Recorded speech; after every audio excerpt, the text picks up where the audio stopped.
Olá, boa tarde. Boa tarde. O JC1 começa agora e o assunto do dia é educação. Mobilização em diversas cidades pede o fim do contingenciamento de recursos federais. Aqui no estúdio nós vamos entender os motivos dos protestos e dos cortes. O ministro da Educação deve ser ouvido daqui a pouco no plenário da Câmara dos Deputados. Também vamos falar da campanha Maio Amarelo pela segurança no trânsito. Além de fiscalização e legislação eficientes, investir na orientação desde pequeno é fundamental. Pois é, mande aí as suas dúvidas, comentários pela hashtag JC1, que está aí no alto do seu vídeo. Curta os nossos bastidores também no Instagram, @JC1Oficial, e no Twitter e Facebook. Acompanhe tudo pelo Jornalismo TV Cultura. No noticiário internacional, a Arábia Saudita faz alerta. Ataques desta semana, a estrutura petrolífera pode afetar o preço do combustível no mercado internacional. E o quadro de Monet que bateu recorde em leilão milionário em Nova York. JC1 Cultura de Informação. Começa agora.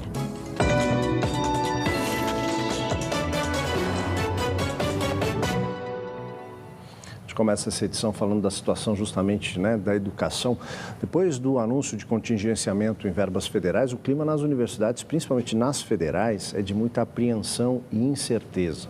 O corte no orçamento, o cancelamento de bolsas de pesquisa e o desprestígio das ciências humanas pelo Ministério da Educação coloca em xeque não só a produção de conhecimento, mas o próprio desenvolvimento econômico do país.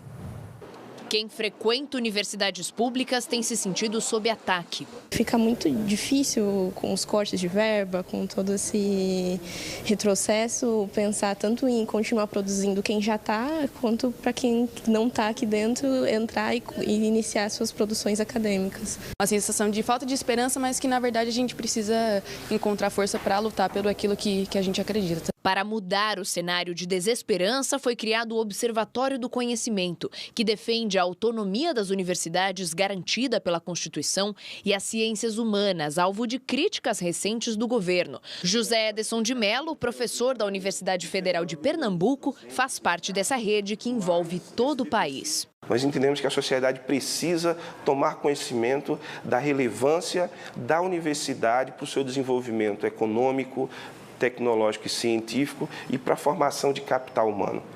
O Ministério da Educação impôs um corte de verba de 30% a todas as universidades federais. De acordo com o Observatório do Conhecimento, o orçamento das instituições perdeu quase metade dos investimentos nos últimos 5 anos. Isso representa uma diminuição de mais de 38 bilhões de reais. O Observatório do Conhecimento vê como saída para a desinformação o esclarecimento. O grupo, formado por associações e sindicatos de professores do ensino superior, pretende ampliar o diálogo com o Congresso Nacional e participar de políticas públicas relacionadas com o tema.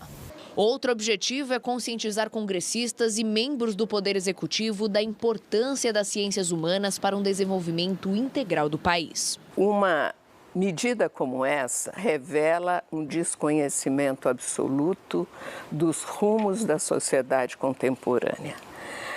A sociedade contemporânea, que é a sociedade da tecnologia, da chamada inteligência artificial, ela pressupõe a formação interdisciplinar e de um profissional completo. Recentemente, a CAPES suspendeu a concessão de bolsas de mestrado e doutorado. Não tem como desenvolver economicamente o país sem investir na educação e sem fomentar a sua produção científica, tecnológica e a inovação. Então, a nossa defesa não é só pela universidade, é pelo desenvolvimento do país, é pela soberania do país. Para conversar com a gente sobre esse assunto, nós recebemos a consultora em educação, Ilona Betkerhazy, e o professor de economia da FAAP, Odilon Guedes. Muito obrigada por terem aceitado o nosso convite. Nós que agradecemos o convite. Eu agradeço. O que significa na prática esse bloqueio de verbas, Ilona, no dia a dia das universidades? É difícil a gente saber porque ele não foi detalhado ainda. Nós estamos numa situação de grave crise econômica que, sem a reforma da Previdência, tende a se agravar de uma maneira mais acelerada ainda e cada um tem que dar a sua contribuição. Então, a gente não sabe exatamente, a gente sabe que é um contingenciamento de verbas discricionárias que não se está fazendo como se fez em Portugal, por exemplo, que é diminuir salário de professores, diminuir a aposentadoria, né, que isso já teve que ser feito na Grécia e em Portugal. nós não estamos nesse ponto ainda. Então, é preciso que o ministro venha a público explicar o que ele está fazendo e que critérios para fazer os cortes, né? Mas as universidades, como elas têm autonomia, elas também devem uma explicação à sociedade. Como que elas, ao receberem essa notícia de que é preciso fazer reduzir as despesas, que prioridades elas vão escolher? Professora, aproveitando sua experiência em gestão pública e também como professor universitário, que a gente ouve que a preocupação dos especialistas é que sai apenas ali do ambiente acadêmico e teria uma preocupação também, o impacto no desenvolvimento do país, não é?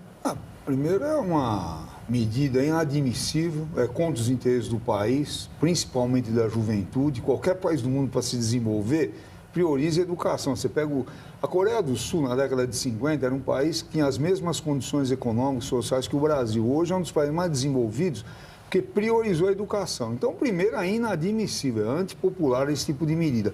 Segundo, o país está numa crise enorme, tá certo? Desde 2014, o PIB cresceu 0,1%, 2015, 16 caiu, 17 aumentou 1, 18. Esse ano já a análise é que provavelmente vai ser negativo o PIB. Essa é a questão central. Só para dar um exemplo, até 2015, o Brasil tinha superávit primário, quer dizer, arrecadava mais do que gastava, desconsiderando o pagamento de juros, inclusive uma economia para pagar juros. E a Previdência só começou a ter déficit em 2015. Veja, o problema da Previdência, até 2014 não tinha problema, porque a economia estava crescendo. Então, o problema da Previdência, que hoje é colocado como a grande questão para resolver a situação do Brasil, em grande parte, é uma medida que precisa ser profundamente debatida. A minha opinião é que a Previdência, se você levar uma série de considerações, ela não tem déficit. Agora, você tem uma campanha brutal para atingir isso. Então, por exemplo, esse corte na educação, ele não vai resolver o problema do Brasil, tá certo? Em hipótese alguma, para resolver a economia precisa voltar a crescer qualquer medida, inclusive o FMI, que é um banco, tá? É um fundo conservador, tem colocado que o governo precisa investir na época de crise. Porque, veja, para a economia voltar a crescer, os empresários hoje estão em insegurança enorme. O governo precisa investir em estradas, saneamento básico, habitação, e o setor privado vai atrás do investimento. Então, nós estamos num impasse que você não resolve e a arrecadação tem caído. Se você pegar os dados da arrecadação federal, ela tem caído ano a ano. Ela aumentou um pouco em 2017 e 2018 por causa do refis. Professor Dion, agora a gente está numa situação em que realmente as contas públicas elas não fecham. Né? Isso não é de agora, é uma situação que se estende há algum tempo. Quando este caixa, ele é como a gente faz em casa, né? Quer dizer, a gente em alguns momentos precisa priorizar gastos e cortar gastos. Acho que desta vez o anúncio de contingenciamento que foi feito para diversas pastas, ao ser anunciado também para a educação, aí acho que a gente começa a ficar um pouco mais preocupado, né, Ilona? Porque isso, de alguma maneira, afeta todas as categorias, né? Todas as classes sociais, afeta, de uma forma geral, a formação e a população mais jovem, né? Não, mas os cortes são nas universidades federais, né? Quem é responsável o que a Coreia fez foi melhorar a educação a partir dos pequenininhos. Agora é que há uma disponibilidade, dado o crescimento econômico, para que toda a população da Coreia tenha acesso ao ensino superior. Mas não foi assim que começou. E nenhum país desenvolvido começou melhorando a educação pelas universidades com dinheiro público, né? Eu estudo educação comparada, então alfabetiza-se primeiro. Nós não conseguimos fazer isso. Eu não consigo ver, dentro do meu olhar de educação, qual a contribuição, por exemplo, das universidades federais numa proposição de política educacional que melhora a alfabetização. Pelo contrário, o que é proposto, em geral, encontra uma objeção sistemática do pessoal da educação, principalmente das universidades públicas. Então, quando se fala que precisa ter uma concertação, precisa ter uma proteção da educação, a gente está falando principalmente, em primeiro lugar, da educação básica. E aí a gente tem essa brutal oposição na hora que é preciso priorizar. né? Aí ninguém quer priorizar, ninguém quer abrir mão do seu em prol do aluno pobre que está ali numa escola municipal. Hoje, por exemplo, nós vamos trazer daqui a pouquinho, né, um pouco do que está acontecendo nas ruas. Nós temos aí hoje, pelo menos aqui em São Paulo, uma lista de quase uma centena de escolas particulares, inclusive, de ensino fundamental, de ensino médio, que estão aderindo a esta mobilização toda hoje, né? Nesse sentido é que eu digo, quer dizer, se atinge aí um ponto que é extremamente sensível, né, à sociedade. Politicamente sensível, né? Sem dúvida nenhuma. Vou trazer uns dados de economia agora, se o senhor me permite, professor. Antes disso, vou trazer um dado de economia aqui na sequência, porque acho que isso é importante. A gente fez agora a citação, agora há pouquinho, do PIB, né? O Índice de Atividade Econômica do Banco Central, que é uma prévia do Produto Interno Bruto, né? Quer dizer, toda a riqueza que o país produz, registra uma queda de 0,68% no primeiro trimestre. A equipe econômica já trabalha com uma previsão de crescimento do PIB de apenas 1,5% para esse ano. Dá uma olhada. Os dados oficiais serão divulgados no próximo dia 30 pelo IBGE, mas resultados preliminares demonstram índices ruins para a indústria, o comércio e o setor de serviços no país no primeiro trimestre. A produção industrial caiu 1,3% em março. Na comparação com o ano passado, a queda foi de 6,1%. Com esse resultado negativo, o setor acumula queda de 2,2% no ano. O setor de serviços caiu 0,7% em março, somando 3 recuos seguidos. Na comparação com o mesmo mês de 2018, a queda foi de 2,3%. O comércio registrou uma leve melhora. As vendas do varejo cresceram 0,3% em março, na comparação com o mês anterior, sinalizando um avanço pouco expressivo. Seguindo aqui na economia, o ministro Paulo Guedes afirmou no Congresso que a economia do Brasil está no fundo do poço. O ministro foi à Comissão Mista de Orçamento pedir a liberação de 248 bilhões de reais para pagamento de despesas do governo, dos quais 200 bilhões para a Previdência, que ele chamou de buraco negro do orçamento. Com o governo sem dinheiro, o ministro deu más notícias ao contribuinte do imposto de renda. Disse que a sugestão do presidente Bolsonaro de corrigir a tabela pela inflação não pode ser feita agora. E que pretende ainda acabar com a dedução dos gastos com saúde e educação, porque, segundo ele, favorecem as faixas de maior renda da população. Nós somos prisioneiros de uma armadilha do baixo crescimento. O Brasil está prisioneiro disso. Então, vocês vão ver que o crescimento, que era 2%, quando eles fizeram as primeiras simulações, já caiu para 1,5%. E quando cai para 1,5%, as receitas são menores ainda, e aí já começam os planejamentos de contingenciamentos de verba para frente. E agora pela manhã o dólar era negociado a R$ 4,02, com alta de pouco mais de 1%. Além dessa situação interna, a alta se deve também às tensões comerciais entre Estados Unidos e China. Um cenário complicado, né, para esse caixa comum, né? Não tem dúvida, além da situação interna, tem a situação externa. Mas veja o seguinte, o governo não tem um mínimo plano. O presidente fala há 4, 5 dias atrás que vai corrigir a tabela de imposto de renda. Aí vem o ministro falar que não vai mais fazer isso. A questão da educação, eu vi hoje um deputado da base do governo atacando o Bolsonaro, o governo, porque o Bolsonaro, na frente de deputados, falou que ia suspender esse corte na educação. Isso foi desmentido, né? E depois desmentiu. Então, veja, é uma confusão generalizada. O governo fala que não tem dinheiro, o Bolsonaro fala que vai transferir o grande prêmio de Fórmula 1 para o Rio e vai gastar mais de 700 milhões. Então, primeiro isso, é um governo que não tem plano nenhum, inclusive o Rodrigo Maia acabou de falar isso lá em Nova York. Em segundo lugar, o seguinte, veja a questão de prioridade e gasto.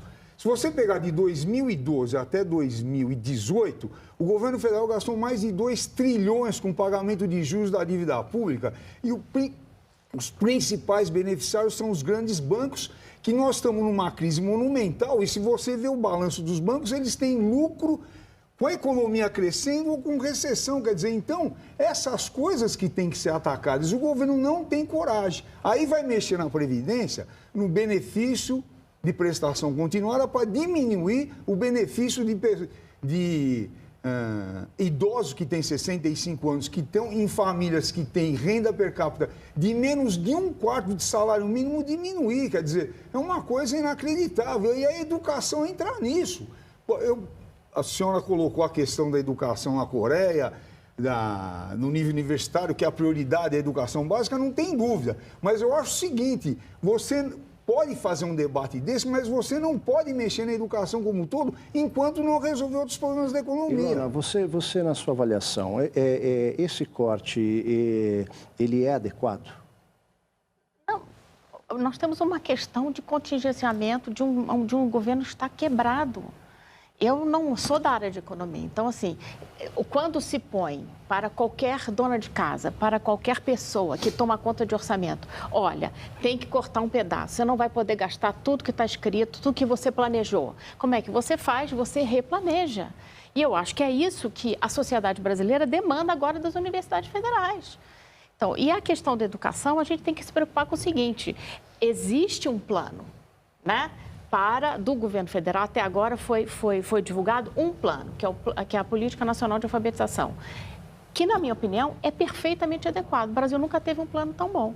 Agora, tem dinheiro para executar esse plano? Não sabemos. Então, são essas perguntas que a gente precisa fazer para o ministro, né? Só que eu compreendo que há grupos muito poderosos, muito bem organizados, que em poucos dias organizaram essas manifestações que a gente vê hoje, porque não querem perder o seu espaço na hora que precisa replanejar. Eu entendo que é uma movimentação eminentemente política e menos técnica do que política. E um dos argumentos justamente, como nós ouvimos aí várias pessoas na primeira reportagem falando, o risco de reduzir a capacidade de pesquisa científica, de produção de conhecimento, de patentes, enfim, 90% até, né, nas pesquisas nós acompanhamos, a pesquisa científica no país é feita por universidades federais. Então, eu entendo o seu olhar sobre a alfabetização e a educação básica. No nível do ensino superior, como é que a senhora avalia esse corte nessa perspectiva? Olha, é extremamente difícil fazer essa priorização. Por quê? Porque as universidades são grandes conjuntos de feudos. Cada chefe de departamento, cada conjunto, cada congregação tem o seu poder e todo mundo é colega. Então, como é que você vai dizer, olha, por exemplo, tem uma pesquisa de Zika, né, acontecendo num departamento de medicina. E aí o reitor precisa atender o contingenciamento e precisa tirar um pouquinho de todo mundo. Como que ele vai negociar isso?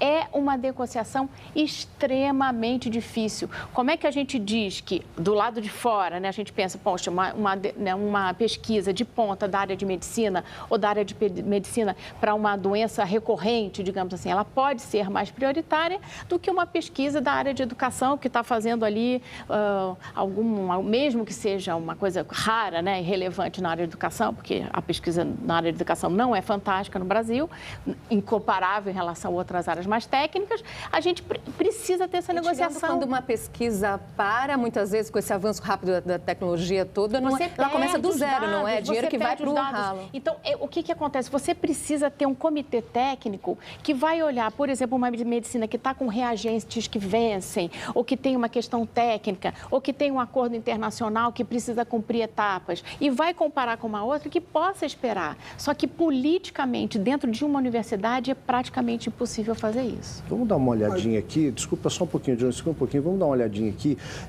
Os cortes, o MEC, o Ministério da Educação, ele divulgou aqui no seu site quais são os cortes que foram e detalhou um pouco essa porcentagem, né, esse fatiamento do corte. Vamos dar uma olhada.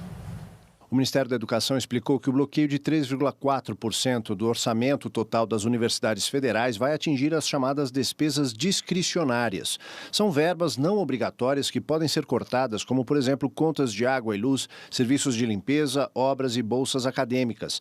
Elas representam 13,83% ou 6,9 bilhões de reais do orçamento total de 49,6 bilhões. Desse montante, 85,34% são despesas de pessoal, como salários e aposentadorias. Há ainda 0,83% para cumprir emendas parlamentares impositivas. O MEC distribui as verbas para estas despesas não obrigatórias com base no número de matrículas, oferta de cursos, resultados dos sistemas nacionais de avaliação e a produção de conhecimento científico. Mais de 90% da produção científica brasileira é feita nas universidades públicas, federais e estaduais. Enquanto o presidente Bolsonaro tem agenda em Dallas, nos Estados Unidos, o ministro da Educação, Abraham Weintraub, comparece agora à tarde à Câmara dos Deputados para prestar esclarecimentos ao plenário sobre os bloqueios de verbas para a área. A sessão começa daqui a pouco, às 3 horas da tarde, e a previsão é que deverá ser longa, ainda mais sem a presença do presidente da Casa, Rodrigo Maia, que também está nos Estados Unidos. Abraham Weintraub vai como convocado e não como convidado. Isso significa que ele é obrigado a comparecer à Câmara sob pena de cometer crime de responsabilidade, conforme prevê a Constituição. O requerimento de convocação foi aprovado ontem por 307 votos a 82, em mais uma derrota imposta pelos deputados ao governo. Weintraub é o primeiro-ministro a ser convocado por alguma das casas do Congresso. Outros integrantes do governo compareceram como convidados.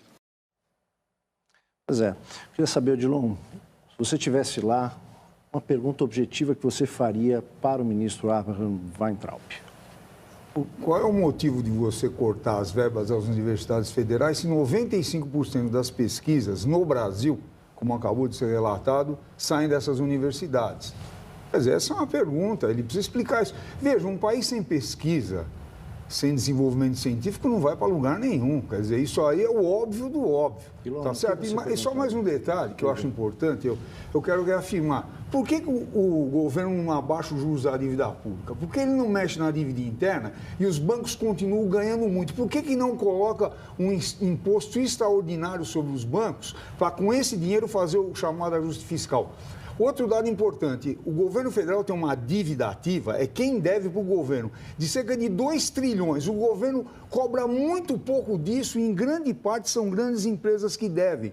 São questões que a sociedade ignora. O debate, inclusive a imprensa, não entra nesses detalhes. Na reforma está colocado, né? Quer dizer, assim, uma das etapas é a cobrança dos devedores. A gente torce para que chegue lá, porque realmente aí é um caixa onde é dinheiro público que está lá, precisa ser tomado de volta. Ilona, o que você perguntaria para o ministro?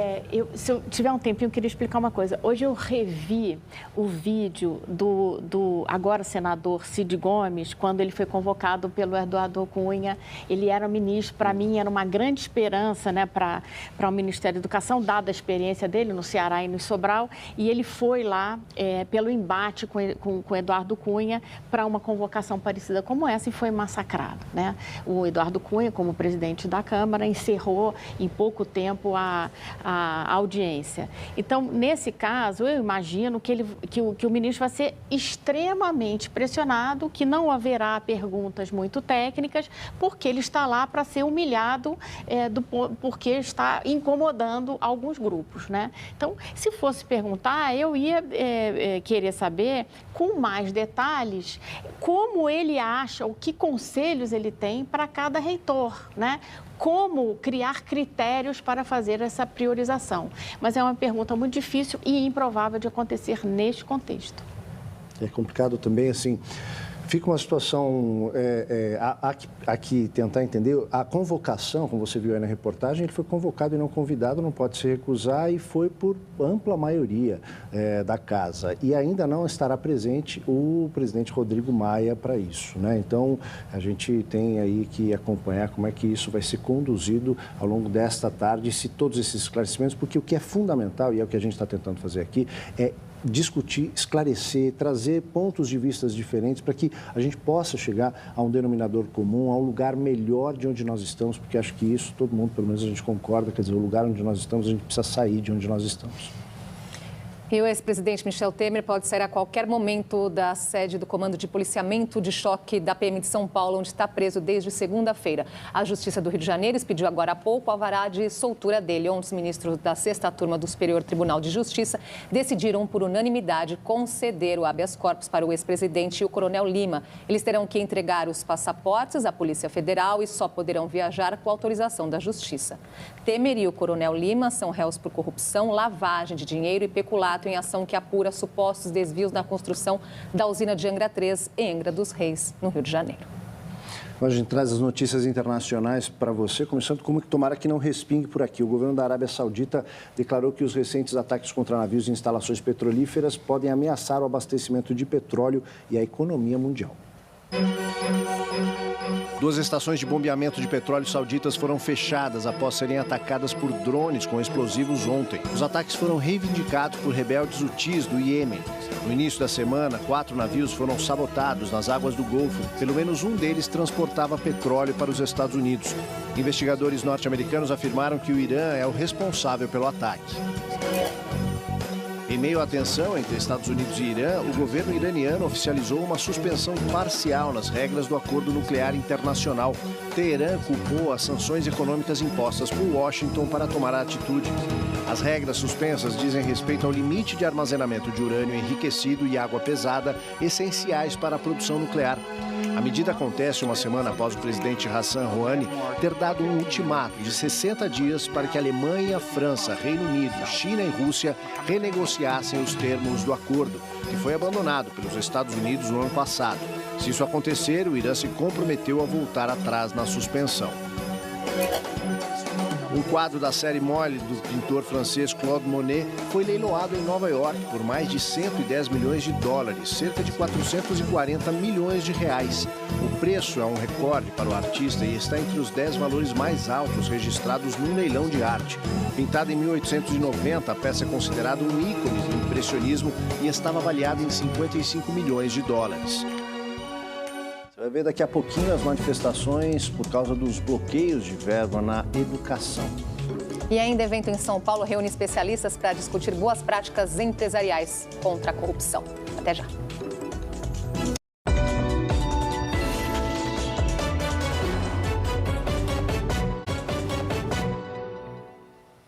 Especialistas do mundo inteiro em boas práticas empresariais contra a corrupção estão no Congresso em São Paulo. No Brasil, depois da Operação Lava Jato, 59% das empresas investiram na implementação de regras e princípios em busca de mais transparência e menos desvios.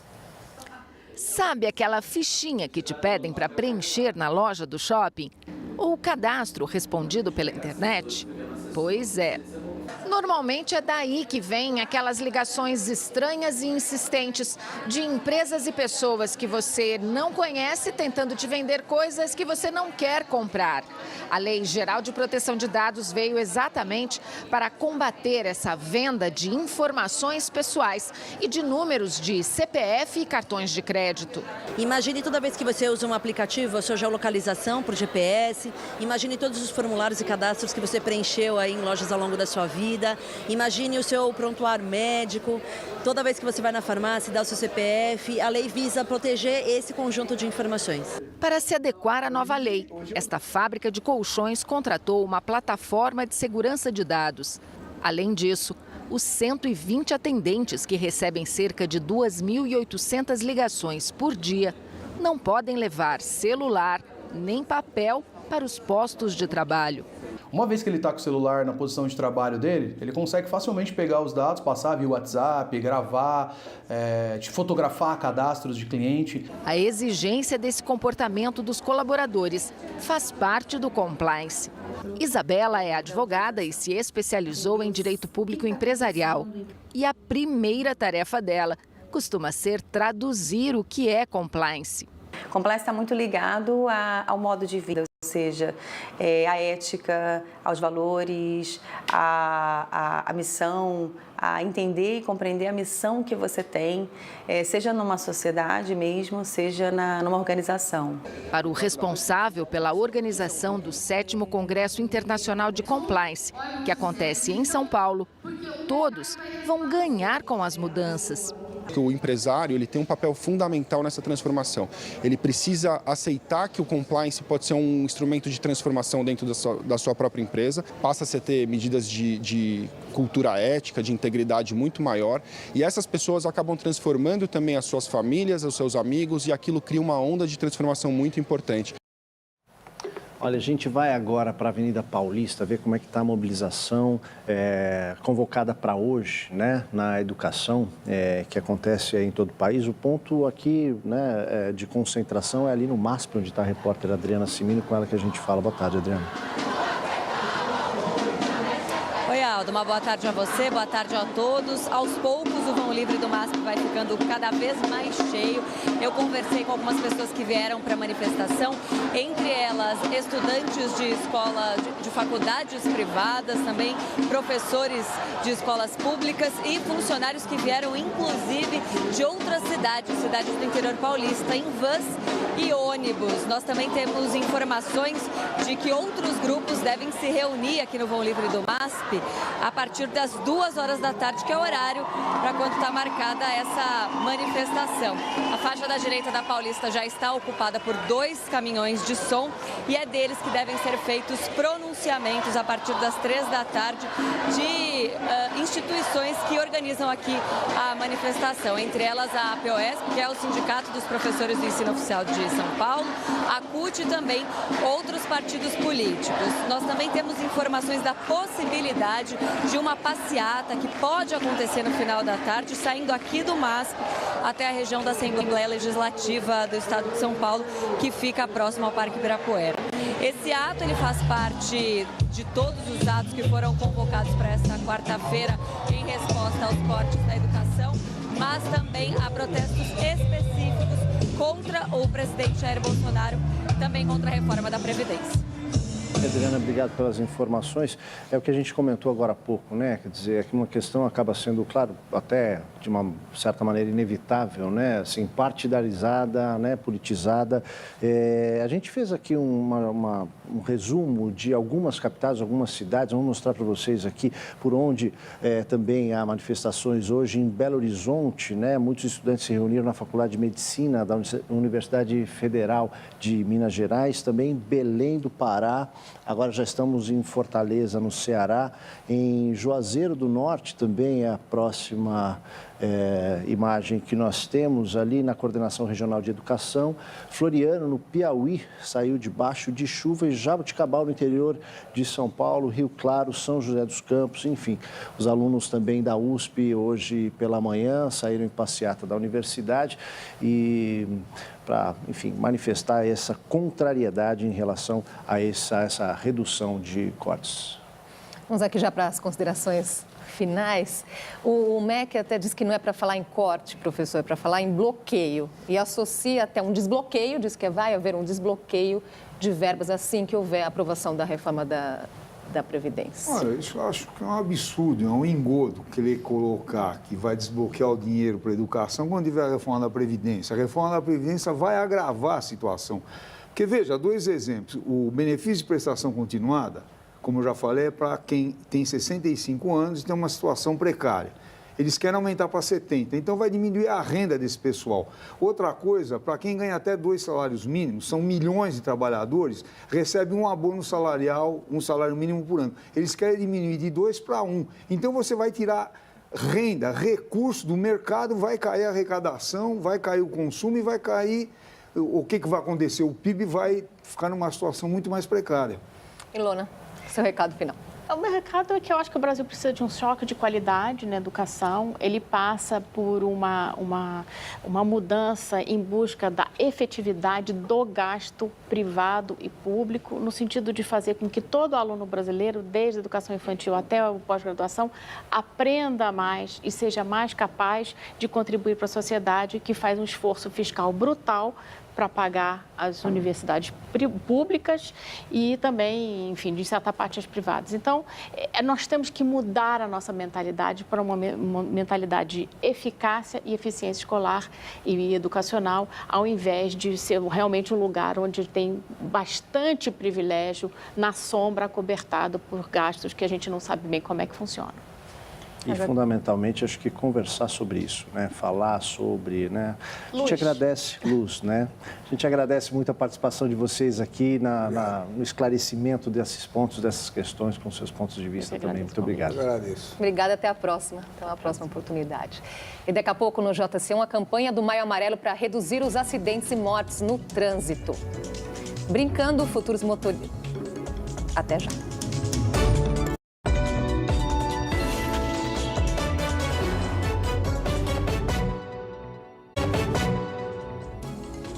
Brincando, futuros motoristas em triciclos aprendem as regras da boa convivência no trânsito. Esse é o mês do trânsito, o Maio Amarelo. Vamos falar sobre isso.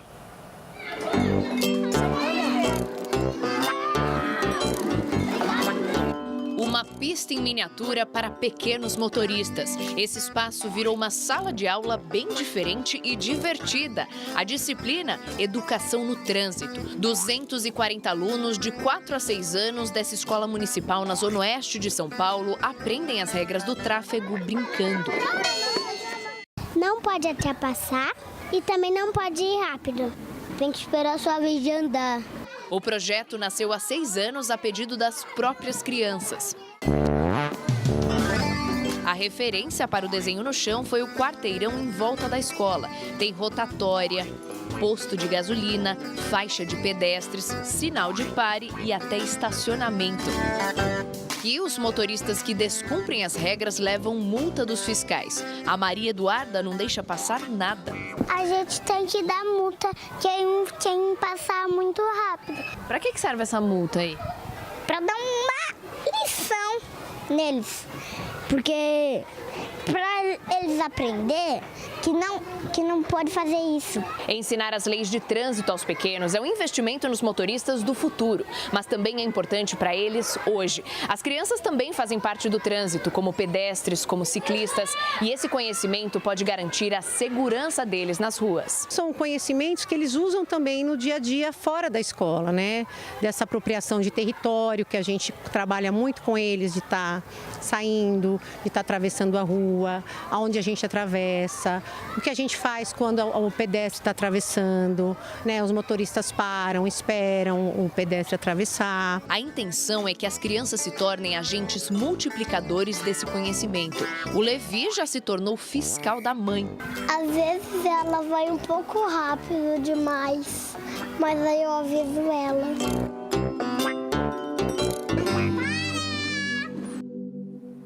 Que demais essas crianças, né? Para dar uma lição para os motoristas. Esperamos que os adultos aprendam, não é? A 6ª edição da campanha Maio Amarelo tem como tema No Trânsito, o Sentido é a Vida. O objetivo é envolver toda a sociedade nas ações e debates sobre mobilidade segura. O Eduardo Campos é quem conta para a gente. Eduardo. Tudo bem, Andressa? Boa tarde para todo mundo. Pois é, uma campanha tão importante para alertar a população sobre o alto número de mortes e feridos, isso no trânsito em todo o mundo. Aqui no estado de São Paulo, segundo o InfoSiga, que é o Sistema de Informações de Acidentes de Trânsito, teve uma queda de 3,5% no número de ocorrências. Em 2018, olha só, foram 5.459 mortes em ruas e também estradas estaduais. Atropelamentos teve uma queda de quase 10% e 1 em 4 vítimas são jovens, isso com idade entre 18 e 29 anos, e 51% dos acidentes os acidentes fatais ocorrem no período noturno. Existe meio sim de evitar, reduzir esse número. Para saber como, eu entrevisto agora, converso com Maurício Januzzi, ele que é advogado especializado em direito do trânsito. Maurício, muito boa tarde para o senhor. De que maneira a gente pode conseguir reduzir esses números? Reduzir os números em 3 frentes. Primeiro, a educação do trânsito, tanto na formação do condutor, nesses jovens que nós vimos aí, formando os futuros motoristas, educando-os, a orientação por parte dos agentes de trânsito e da Polícia Militar de Trânsito e, por fim, se a educação não funcionou, se a orientação não funcionou, aí sim a punição. Esse é o tripé de um trânsito bom, saudável e melhor, sem acidentes. Você acredita que falta política pública hoje porque o motorista tenha mais consciência? Falta vontade. Essa política pública de educação não existe, embora esteja lá prevista no Código de Trânsito. A orientação nós não vemos. A gente vê a CT, por exemplo, os agentes de trânsito multando, mas não orientando as pessoas, o que revolta. Não há uma política pública nesse sentido porque o governo arrecada bastante com as multas de trânsito. E se ele arrecada muito, ele não vai querer, logicamente, acabar com essa arrecadação educando as pessoas, infelizmente. Ou seja, essa é uma ponta. A outra ponta seria, então, as crianças, que a gente acabou de ver na reportagem, ou seja, a criancinha lá aplicando uma multa para quem fez a infração. Na verdade, seria mais uma orientação. Justamente já está incutido na cabeça da criança errado. Não é punir. Não é multar, é orientar e educar, o que falta muito ainda para o brasileiro. Tá certo, então, Maurício, obrigado pelas suas informações. Tá aí, então, orientação é o melhor caminho, né, Andressa? Obrigada, Eduardo. Dia cheio hoje, hein, Aldo? E tem mais ainda. Tem mais, pois é, olha só, a última informação, o ex-presidente Michel Temer foi solto agora há pouco, ele saiu do comando do policiamento de choque de São Paulo, depois que a sexta turma do STJ determinou que ele poderia esperar em liberdade o julgamento do mérito da ação contra ele. JC1 termina aqui, uma ótima tarde para você. Continue nos acompanhando nas redes sociais, no Instagram, @JC1Oficial, Twitter e Facebook. Até amanhã.